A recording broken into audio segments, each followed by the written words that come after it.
The moment I stepped into the baker's grand foyer, I knew I was in for a battle. The air was thick with the scent of lemon polish and judgment.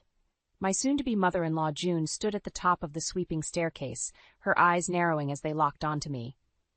"So you're the girl who's ensnared my Travis," she said, her voice dripping with disdain. I forced a smile, determined not to let her see how much her words stung. "It's lovely to meet you, Mrs. Baker.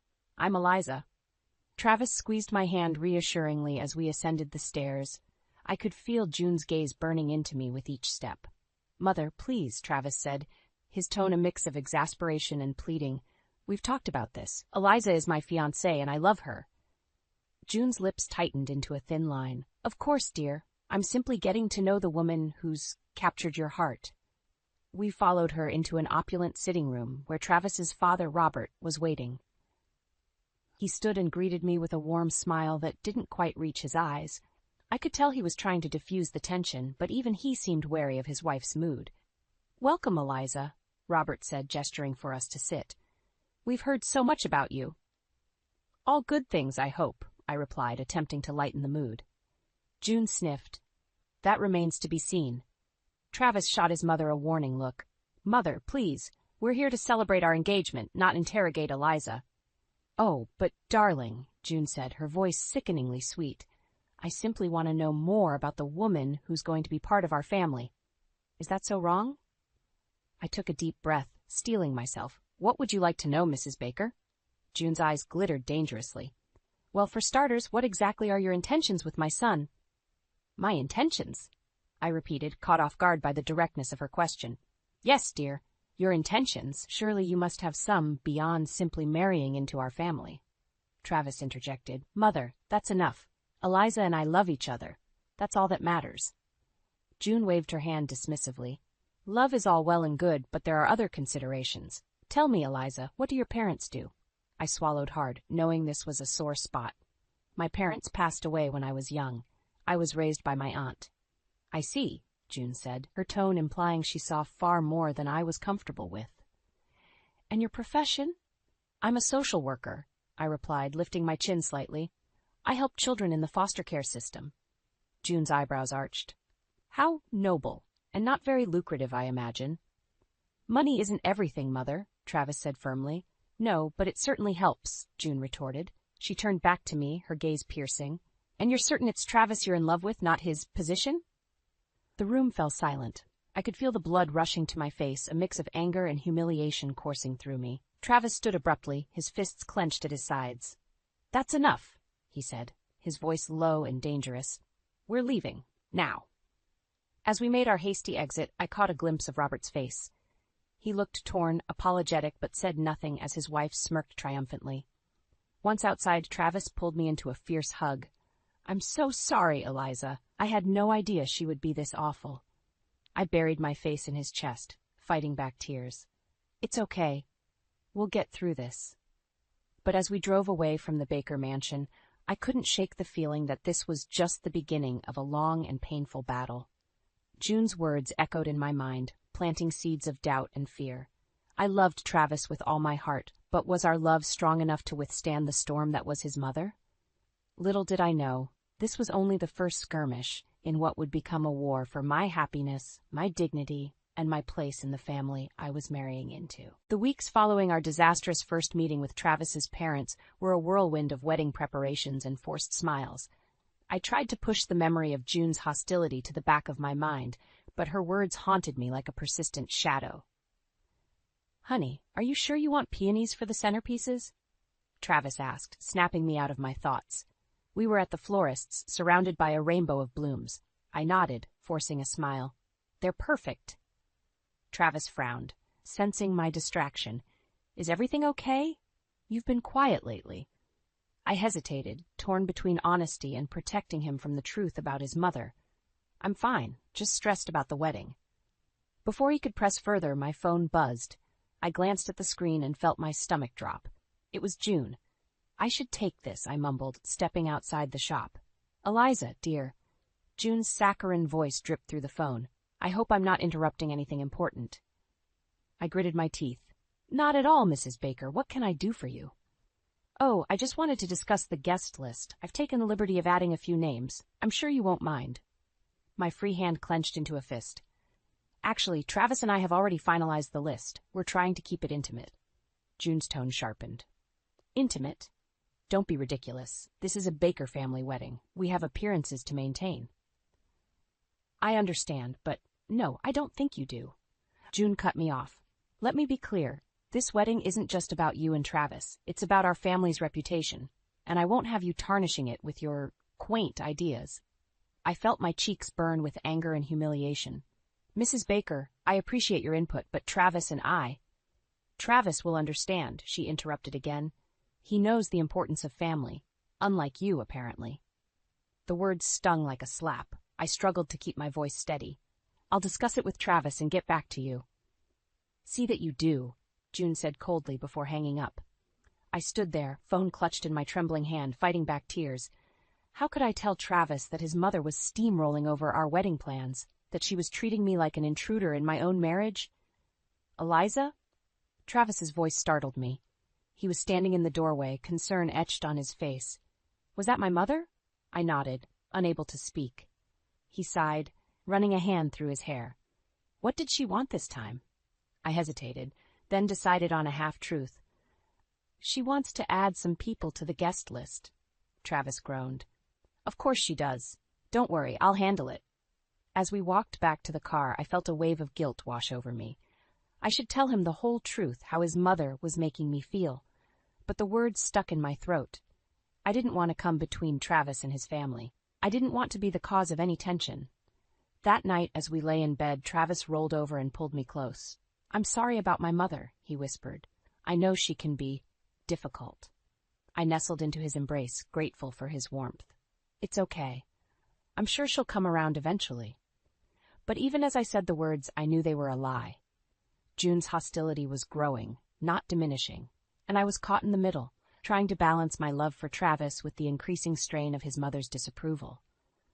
As I drifted off to sleep, I couldn't shake the feeling that this was just the beginning.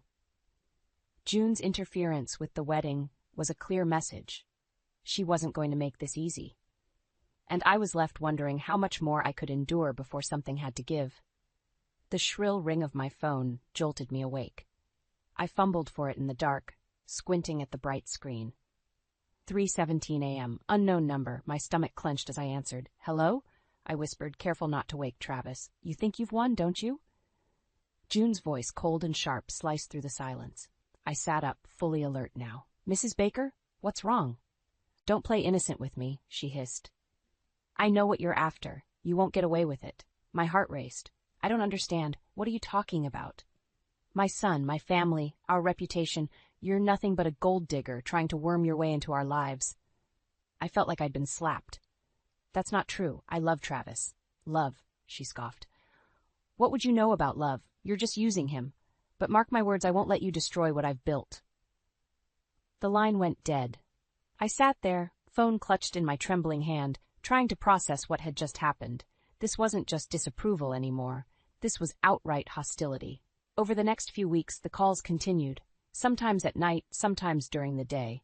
June's accusations grew more vicious, her threats more pointed. She called me a whore, a con artist, a leech. Each word chipped away at my confidence, my happiness.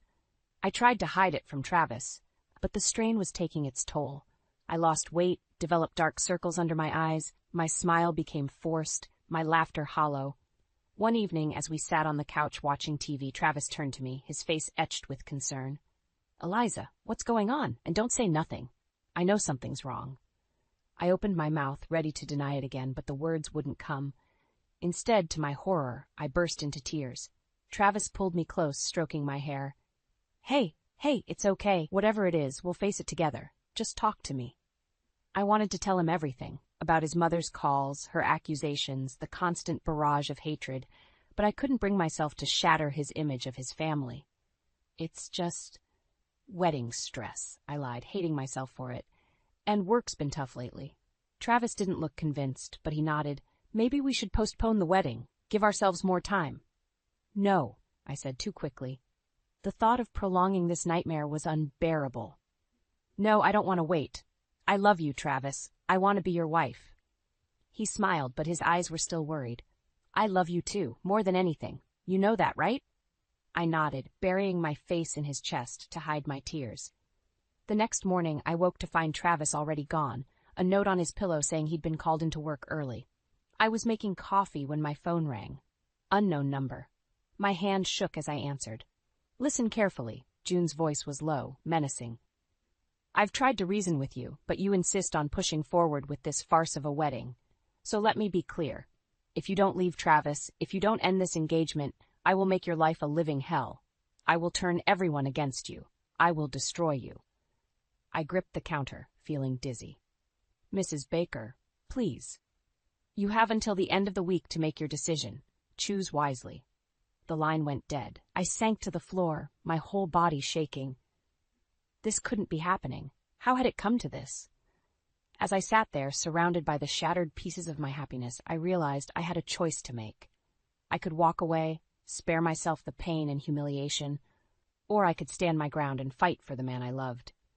But as June's threats echoed in my mind, I wondered if I had the strength to face what was coming. And more importantly, would my love for Travis be enough to withstand the storm that his mother was determined to unleash? I stared out the car window, my stomach churning as we approached the Baker mansion. Travis and I were spending the weekend with his parents, and despite my protests, he had insisted we couldn't cancel. They're family, he'd said, oblivious to the torment his mother had been putting me through. As we pulled up the driveway, June emerged from the front door, her smile as artificial as the pearls around her neck. Welcome, dears, she called out, her eyes cold despite her cheery tone. Travis squeezed my hand. It'll be fine, he whispered, but I couldn't shake the dread settling in my bones. The afternoon dragged on, filled with tense small talk and pointed remarks from June. By dinner time, I was exhausted from the effort of maintaining a facade of normalcy. Eliza, dear, June said as we finished our meal, would you help me clear the table? I nodded, following her into the kitchen. As soon as we were alone, her demeanor changed. I thought I made myself clear, she hissed, slamming a plate into the sink. You were supposed to end this charade. I flinched but stood my ground. Mrs. Baker, I love Travis. I'm not going anywhere. Her eyes narrowed. We'll see about that. The rest of the evening passed in a blur of veiled insults and uncomfortable silences. By the time we retired to our guest room, I was desperate for a moment of peace. I'm going to take a quick shower, I told Travis, grabbing my toiletries.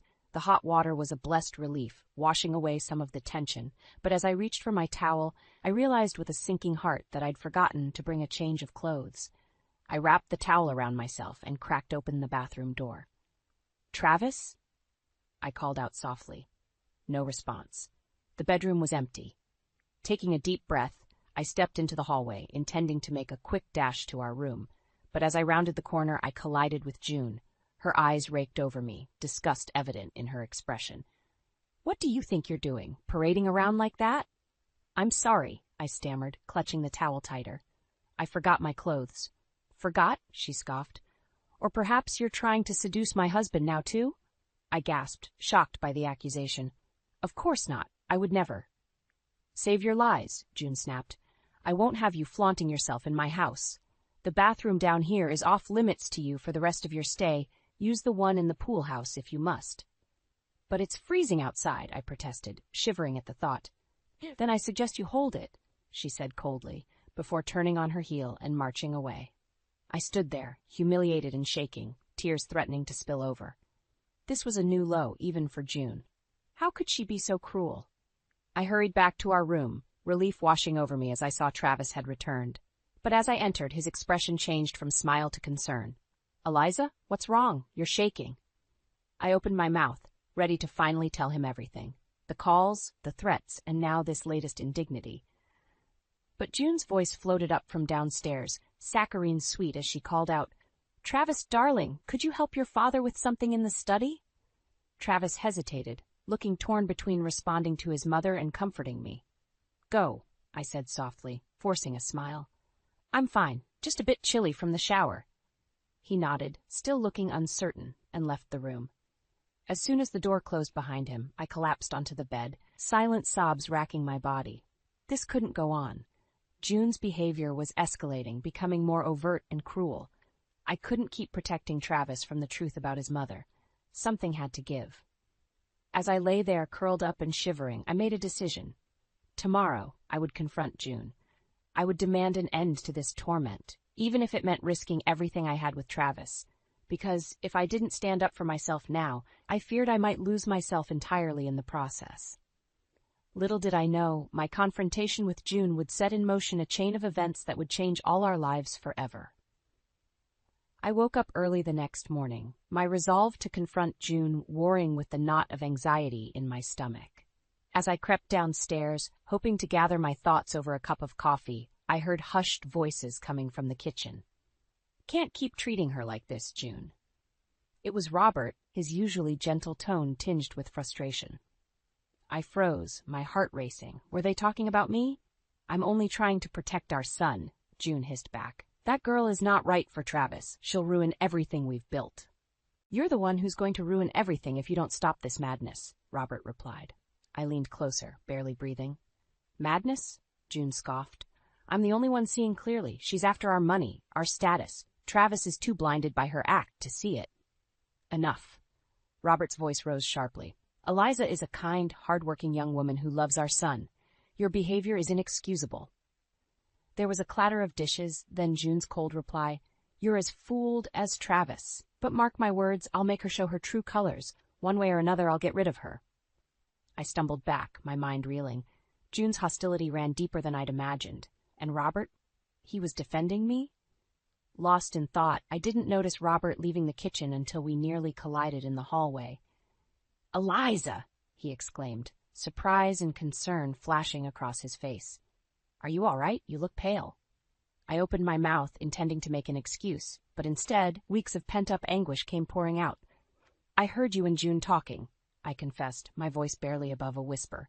"Mr. Baker, I swear I'm not after Travis's money. I love him, truly. I would never." Robert's face softened. He gently guided me to a nearby sitting room, closing the door behind us.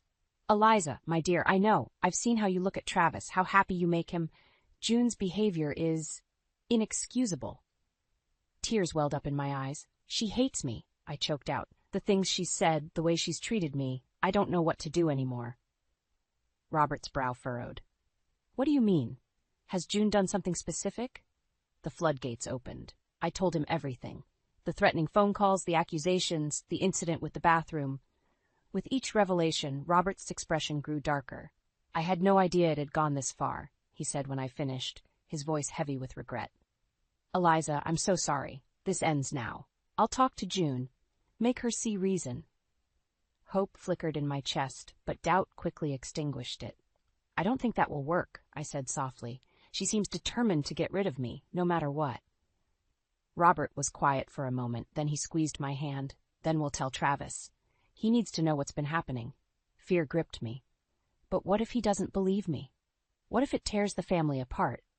"Eliza," Robert said firmly, "you are family now, and families protect each other. Travis loves you. He'll believe you." As we sat there, the weight of the decision before me felt overwhelming. Tell Travis and risk shattering his relationship with his mother? Or continue suffering in silence, letting June's cruelty eat away at my happiness? Robert seemed to sense my internal struggle. "You don't have to decide right now," he said gently. "But know that you're not alone in this anymore. Whatever you choose, I'll support you." I nodded, a mix of gratitude and trepidation washing over me. As I left the room, I caught a glimpse of June watching from the top of the stairs. Her eyes narrowed in suspicion. In that moment, I knew. There was no more hiding, no more enduring in silence. It was time to stand up for myself, for my love, for my future. Whatever the consequences, I had to confront June and end this torment once and for all.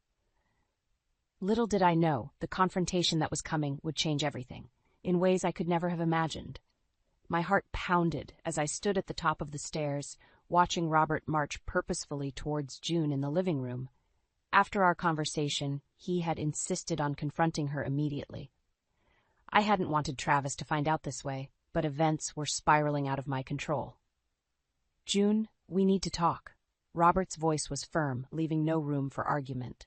June looked up from her needlework, her eyes narrowing as they flicked between Robert and me. What's this about? It's about your treatment of Eliza, Robert said, his usually gentle demeanor replaced by steely resolve. It ends now. June's face hardened. I don't know what lies that girl has been telling you, but... No lies, June, Robert cut her off. I've seen it with my own eyes, the calls, the threats, forbidding her from using the bathroom. It's cruel and it's beneath you. I watched June's face pale, then flush with anger. You don't understand, she hissed. She's not right for Travis. She'll ruin everything. The only one ruining things is you, Robert shot back. Their voices rose, the argument escalating rapidly. I stood frozen, torn between intervening and fleeing. Suddenly, Travis appeared beside me, his face a mask of confusion. What's going on? He asked, his eyes widening as he took in the scene below. Before I could respond, June's voice rang out, shrill and accusatory. She's turned you against me, Robert. Can't you see she's manipulating all of you? Mom? Travis called out, descending the stairs. Dad? What's happening? The room fell silent as everyone turned to look at Travis. June's face crumpled into a mask of victimhood. Oh, Travis, she cried. Your father and Eliza, they're ganging up on me, after everything I've done for this family. I couldn't stay silent any longer. That's not true, Travis, I said, my voice shaking. Your mother has been... Been what? June interrupted, her eyes flashing dangerously. Go on, tell him your lies. Travis looked between us, bewildered. Someone explain what's going on now. Robert stepped forward, placing a hand on Travis's shoulder. Son, your mother has been mistreating Eliza, making threatening phone calls, forbidding her from using the bathroom, accusing her of being after our money. Travis's face drained of color. What? No, that can't be true. Mom would never... It is true, I said softly, descending the stairs to stand beside him. I'm so sorry I didn't tell you sooner. I didn't want to come between you and your family. June let out a harsh laugh. Oh, that's rich. You've done nothing but try to come between us from the moment you arrived. That's enough, Robert's voice boomed through the room. June, you need to admit what you've done and apologize to Eliza. June's face contorted with rage. Apologize? Never. I was protecting our son from this gold-digging harlot. The slap echoed through the room before I even realized what had happened. Travis stood there, his hand still raised, staring at his mother in shock. Travis! June gasped, her hand flying to her reddening cheek. How could you? Travis's voice was low, trembling with anger. How could you treat Eliza like this? Your own daughter-in-law? June's eyes darted around the room, looking for an ally and finding none. I was only trying to protect you, she stammered. By abusing the woman I love? Travis shook his head, disgust evident in his voice. You're not the mother I thought you were. As June crumpled onto the sofa, sobbing dramatically, I felt a strange mix of vindication and sorrow. The truth was out, but at what cost? Travis turned to me, his eyes filled with anguish. Eliza, I'm so sorry. I had no idea. Can you ever forgive me for not seeing what was happening? I reached for his hand, squeezing it gently. There's nothing to forgive. You didn't know. As we stood there, surrounded by the wreckage of long-held family dynamics, I realized this was far from over. June's mask had slipped, revealing the depths of her cruelty, but I knew she wouldn't go down without a fight. The storm had broken, but the true battle was just beginning. The room crackled with tension as June's sobs subsided into seething silence. I could feel her eyes boring into me, filled with a hatred that made my skin crawl. But for the first time since this nightmare began, I wasn't afraid. I was angry. Enough, I said, my voice steadier than I felt. It's time we talked, June. Really talked. June's head snapped up, her tear-streaked face twisting into a sneer. There's nothing to talk about. You've won, haven't you? Turned my husband and son against me. This isn't about winning, I replied, taking a step towards her. It's about the truth. And the truth is, you've been cruel and manipulative from the moment we met. Travis squeezed my hand, his presence giving me strength. Mom, why? Why would you do this to Eliza? To us? June's eyes darted between us, her composure cracking. I was protecting you, Travis. This girl, she's not one of us. She'll never understand our world, our responsibilities. Your world? I scoffed, years of pent-up frustration boiling over. You mean a world of judgment and cruelty? Of looking down on others? That's not a world I want any part of, and it's not the world Travis wants either. June leapt to her feet, her face contorted with rage. You insolent little... That's enough, Robert's voice boomed, silencing the room. June, you need to listen. Really listen. For a moment it seemed like June might lash out again, but something in Robert's tone made her pause. I took a deep breath, steeling myself. I love your son, June. Not his money, not his status, him. And I've endured your abuse, your threats, your manipulation, because I thought that's what I had to do to be part of this family, but I see now that was a mistake. Travis stepped forward, his arm wrapping protectively around my waist. Eliza is my family now, Mom, and if you can't accept that, if you can't treat her with respect and kindness, then what? June hissed, her eyes narrowing. Then you'll lose me, Travis said softly, the pain evident in his voice, because I won't choose between the woman I love and a mother who can't see past her own prejudices. The color drained from June's face. For the first time, I saw real fear in her eyes. You don't mean that, she whispered. He does, Robert interjected, moving to stand beside us. And so do I, June. This behavior ends now, or you'll lose us all. June's gaze darted between us, the reality of her situation sinking in. Her carefully constructed world was crumbling, and she knew it. I didn't mean, she stammered, her voice small and uncertain. Yes, you did, I said, my tone firm but not unkind. You meant every cruel word, every hurtful action. But it stops now. We're giving you a choice, June. Be part of our family, all of us, or lose it entirely. The silence that followed was deafening. June stood there, her shoulders slumped, looking older and more vulnerable than I'd ever seen her. Finally, she spoke, her voice barely above a whisper. I don't know how to fix this. Start by apologizing, Travis said, and then listen. Really listen to Eliza, to all of us. Try to understand why your actions were so hurtful. June's eyes met mine, and for the first time I saw a glimmer of something other than contempt. Was it remorse? Uncertainty? I'm sorry, she said, the words sounding foreign on her tongue. I don't expect forgiveness, but I'm sorry. It wasn't much, but it was a start. As I stood there, surrounded by the remnants of June's carefully constructed facade, I realized we were at a turning point. The old dynamics were shattered, but what would rise from the ashes? I took a deep breath, knowing that the hardest part was yet to come.